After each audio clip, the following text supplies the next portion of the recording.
Prime মিনিস্টারের বাসার পিয়নের দুর্নীতি করেছে, এই লাগাম কে টানবে? আমি টানবো? কিন্তু বাকিটুকু বলেননি যে এই লোকটা আসলে সাজাটা কি হয়েছে।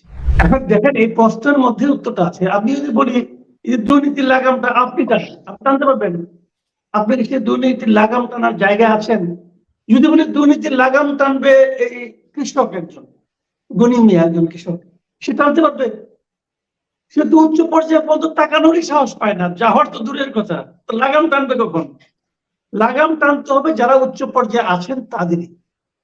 যদি গণদুর্নীতি হয়, এই জনগণের ম্যান্ডেট নিয়ে যারা ক্ষমতায় বসেন অথবা যারা ক্ষমতায় বসে বলেন যে আমরা জনগণের সুখ দুঃখের নিরসন করব অথবা আমরা মানুষের অধিকারগুলি আদায় করে দেবো অথবা দেশটা ভালোভাবে চালাবো, এই দায়িত্ব নিয়ে যারা আছেন দুর্নীতির লাগাম তারাই টানবেন।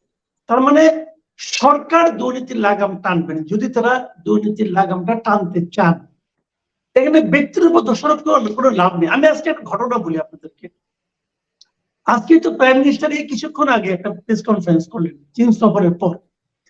ওখানে থেকে আসার পর উনি দুর্নীতির প্রসঙ্গে নানা প্রসঙ্গ উঠেছে, উনি একটা ঘটনা বলেছেন।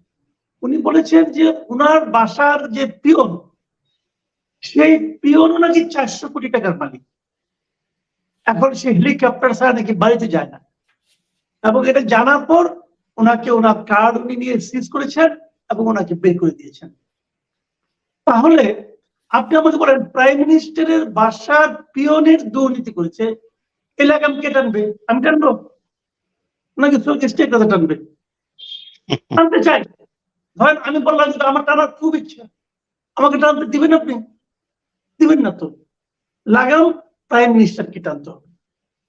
এবং উনি বলেছেন যে উনি তাকে বের করে দিয়েছেন এবং ওনার কার্ড সিজ করেছেন, মানে কি ওই কার্ড দিয়ে উনি আর ওই ভবনে ঢুকতে পারবেন না।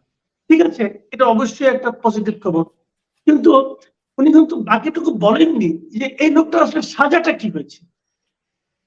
উনি কি 400 কোটি টাকার এখনো 400 কোটি টাকার মালিক? উনি কি এখনো হেলিকপ্টারে বাড়িতে যান, নাকি এখন অন্য কোনো অফিস উনি খুঁজতেছেন যেখানে উনি পিয়নের চাকরি দিবেন?